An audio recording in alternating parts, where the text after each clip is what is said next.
Et le corps de Shiri Bibas a donc été officiellement, Adrien, remis à Israël. Hier soir, Atsal indiquait examiner des informations selon lesquelles le mouvement terroriste aurait remis à la Croix-Rouge une dépouille qui pourrait être la sienne.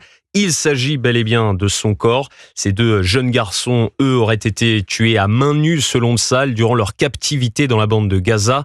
Leurs corps ont été remis à Israël cette semaine. Aujourd'hui, 6 nouveaux otages doivent être libérés. Frédéric Simon, bonjour. Bonjour à tous. Vous êtes notre correspondant en Israël pour Europe 1. Le corps de Shiri Bibas a donc bel et bien été identifié. Oui, le corps restitué hier dans la soirée est bien celui de Shiri Bibas. Les médecins légistes l'ont confirmé au cours de la nuit.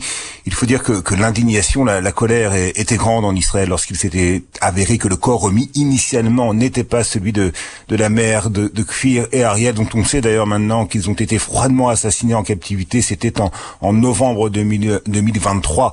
L'armée israélienne en a acquis la conviction. Ce sentiment en Israël a abouti à des pressions intenses exercées sur le Hamas pour qu'il restitue au plus vite le corps de Shiri Bibas. Pression indirecte provenant d'Israël et des États-Unis, pression directe provenant de l'Égypte et du Qatar qui sont en contact permanent avec la direction de l'organisation terroriste. Cette crise dans la mise en œuvre de l'accord ne remet pas en cause l'échange entre otages israéliens et détenus palestiniens prévu pour aujourd'hui. 6 otages devraient être libérés dans la matinée. Les véhicules de la Croix-Rouge devraient arriver d'un instant à l'autre à Rafah, dans le sud de la bande de Gaza.